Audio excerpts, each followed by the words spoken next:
Yo, what's up mga tropa peeps? Welcome back to my vlog at magandang gabi po sa inyong lahat. At ngayon po, syempre, nako, trending na trending po itong usapan patungkol po sa mga nakawan sa gobyerno.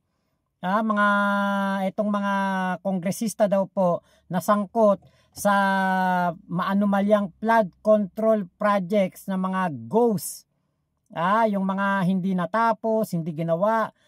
Yan po yung mainit na mainit ngayon. Ngayon dito po sa ating napanood na balita, etong si Magalong hindi daw po magsosorry.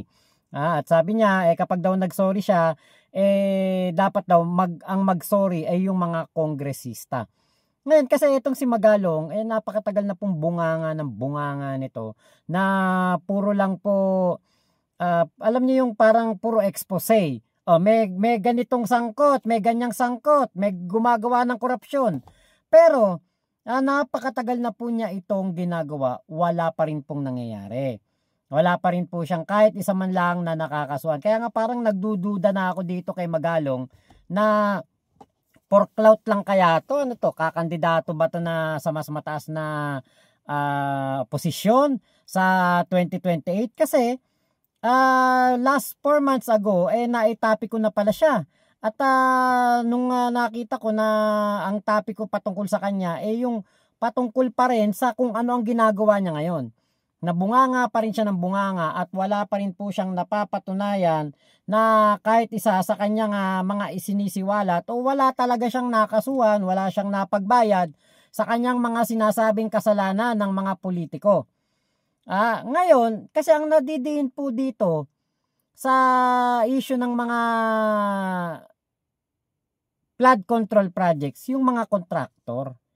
Diyos ko day, alam naman natin yan, na hindi ka magiging kontraktor kung hindi ka maglalagay sa mga politiko sa lugar ninyo. Di ba? Ano naman yan given naman na yan. Doon sa amin, nako, alam na yan. Yung mga ganyang style. Di ba nga Bulacan nga ang pinaka-notoryo sa corruption sa flood control program.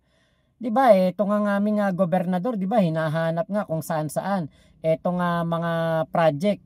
Pati ang ating Pangulong Bongbong Marcos pumunta ng Kulumpit, pumunta ng Baliwag, wala po yung mga project. Meron mga proyekto pero palpak. Inawakan nga ni PBBM yung isang bahagi ng project doon. Abay, kahit kamay lang kayang tibagin yung semento na nakakapit sa bakal. Ibig sabihin, ito po yung substandard. At dahil nga po yan, doon sa mga kongresista na sinasabi nga po nagiging kontratista. Diba? Sana, etong si Magalong, pangalanan niya na. Huwag niyang isipin yung demanda kasi kung nasa katotohanan siya, ba't siya matatakot sa demanda? Diba? Ito, pakinggan natin yung balita. Kongresista matapos tawagin ni Baguio City Mayor Benjamin Magalong na isang moro-moro o palabas lamang ang investigasyon ng Kamara kaugnay sa flood control projects. Ayon kay Magalong, may ilang mambabatas ang sangkot sa mga questionableng proyekto. Hamon naman ng mga kongresista maglabas ng matibay na ebidensya at pangalanan ang mga tiwaling opisyal para hindi sila lahat nadadamay. Kaugnay niyan, magkakasama natin si Baguio City Mayor Benjamin Magalong. Magandang tanghali po sa inyo, Mayor Magalong. Magandang tanghali, Cheryl, at sa ating mga listeners. Mayor, nanawagan po si Congressman Benny Abante na bawiin niyo raw ho yung inyong pahayag laban sa mga kongresista. Ano po ang sagot niyo rito? Unang-una, hindi naman dapat ako mag-apologize. In fact, sila dapat na mag-apologize dahil sa ginagawa nila sa taong bayan. Kaya nga kasi ang mahirap dito kay Magalong, generalize niya. Generalize ang kanyang pagsasabi, mga congressman, kongresista. Diba? Dapat ang gawin niya 10 kongresista, 20 kongresista, mga ganon. Diba? Hindi yung sasabihin niya, mga kongresista, mga congressman, o yung House of Representatives. Kasi, syempre, isang bubong yan. At sa ilalim ng bubong na yan, marami pong tao dyan. Diba? So, ilan ang kongresista natin? Nasa 300 ba? Kung daw nagkakamali, 200 plus. O, ibig sabihin, ganun karami ang lahat ay gumagawa ng katarantaduhan. Ibig sabihin, pati congressman ng Baguio City, ganon. Di ba? Pati congressman ng Mountain Province, ganyan, Benguet. Di ba? Kasi, dapat, magsabi ka, ilan ba ang alam mo na kongresista? O kung alam mo 10, o sabihin mo 10 lang. At isisiwalat mo ito sa darating na panahon. Sa tamang panahon, hindi yung i-generalize mo lahat. Siyempre, abay, kita mo si Richard Gomez nag-react. Oh. 'Di ba? Ang eto nga si Abante nag-react. Kasi siyempre, lahat 'Di ba ibig sabihin pati si Sandro Marcos ganun din. Kasi kongresista 'yan. O si House Speaker Martin Romualdez, ganun din lahat. 'Di ba? Kasi kung kapag sinabi mo ng mga kongresista, lahat 'yan. Kaya dapat be specific. Naintindihan na mahiya kayo. Diba dapat sinyalis na yun, dapat sila mag-apologize. So, ito ko mag-apologize, ito naman. Pangalawa, alam naman nila kung sino sama nila Oo nga. Hindi, alam natin na alam nila, na totoo naman, meron nga talaga. Kaya lang, di ba, habang ikaw kasi bunganga ng bunganga at hindi mo iniingatan ng pagbubunganga mo, diba ang iisipin ng taong bayan, lahat na yun. Lahat na ng kongresista yan. Diba? So, ibig sabihin, pati si Pulong. Ibig sabihin, pati si Pulong kasama. Pati yung mga iba pa nga congressman ng Davao, kasama sa maanumalyang flood control project. Diba? Kaya dapat nga sabihin kung ilan.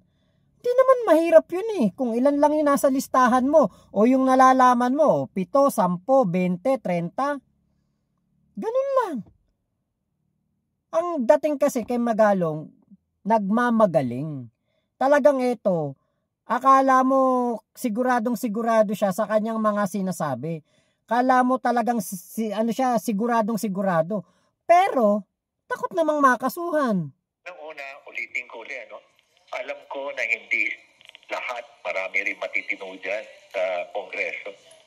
Pero sila, kapwa nilang kongrista, kilala nila kung sino yung may mga kalukuhan dyan.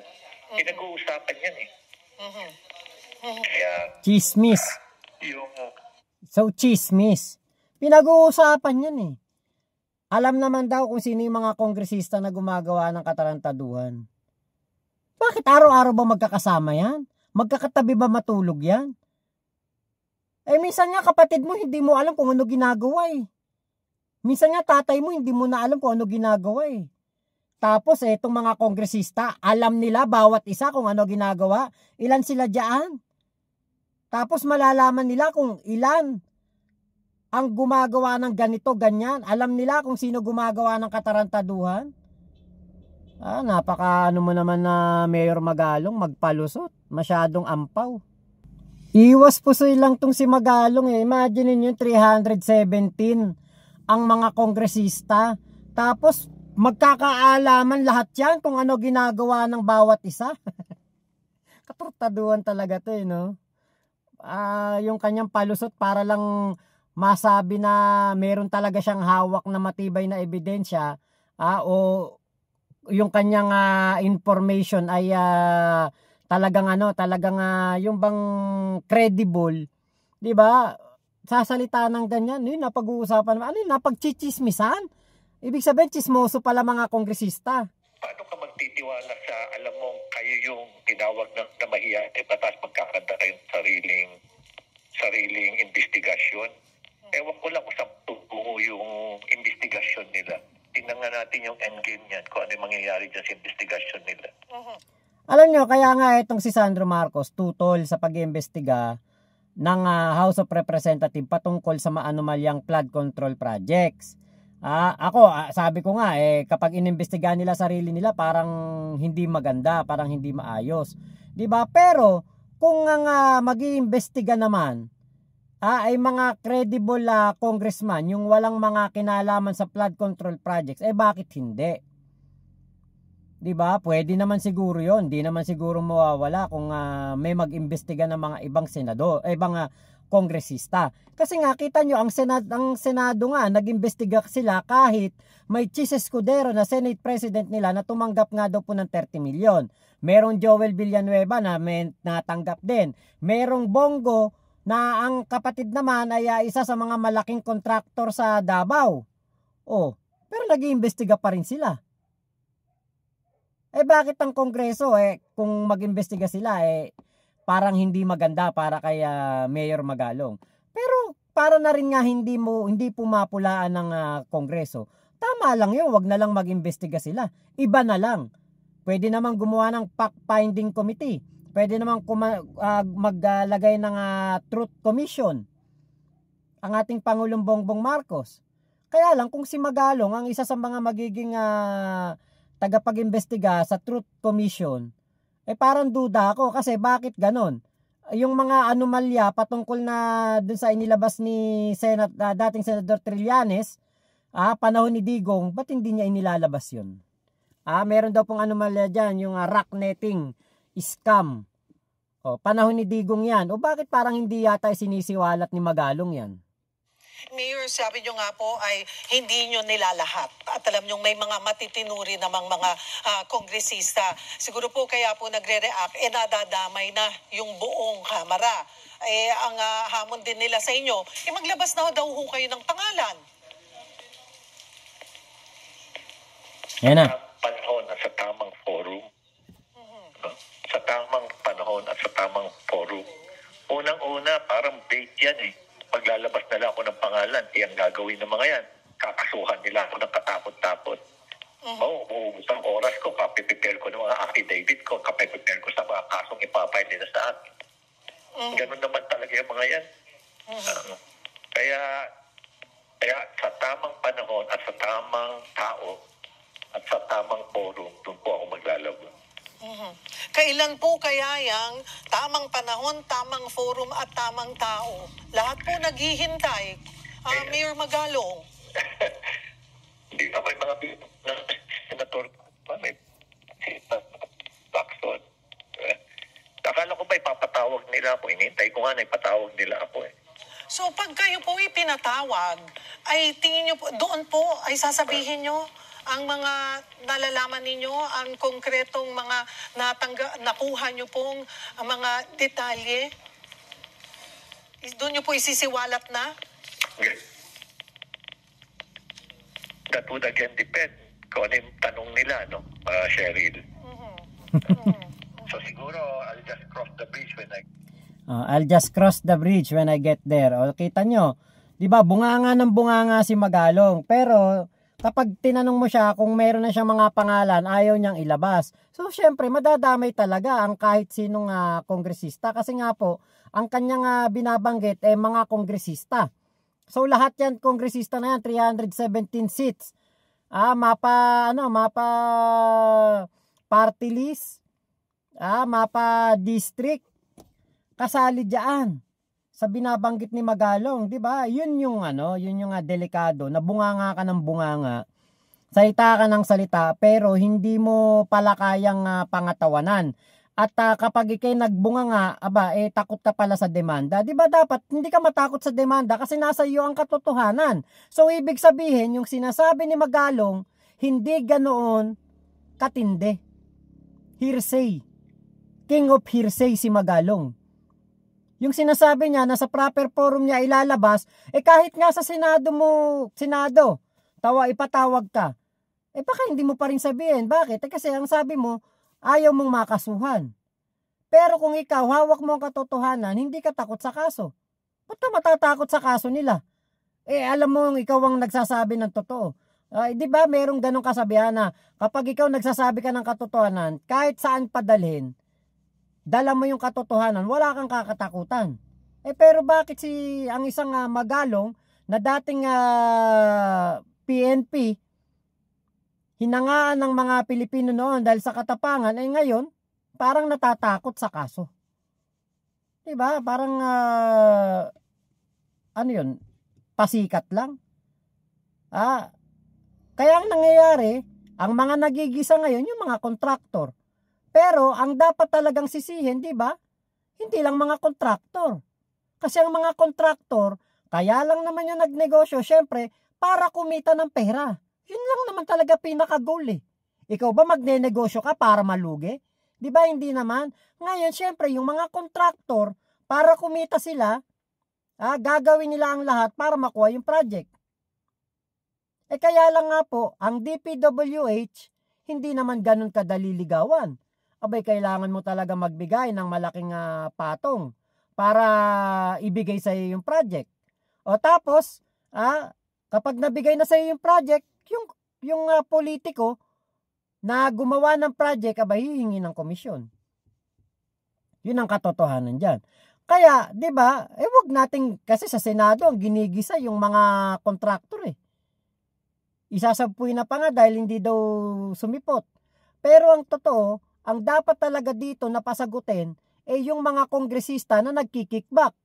Kasi ang mga kontraktor, paano natin sila masisisi?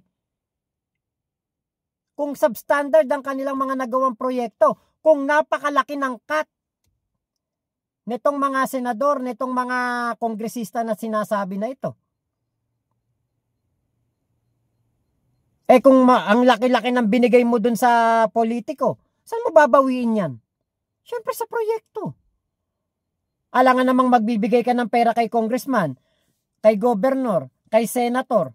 Kung ang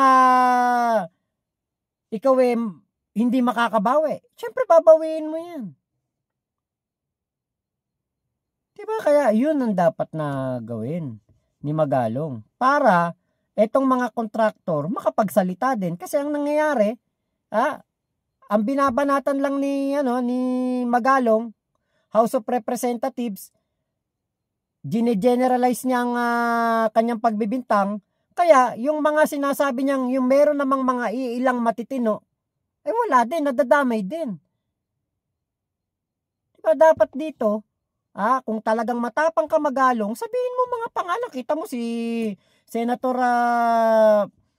Panfilo Lacson. Sinabi niya kung sino. Wala siyang pinangingilagan. Bakit? Nasa kanya ang sinasabi niyang katotohanan. Nag-imbestiga talaga siya. Diba kaya malayong malayo eh.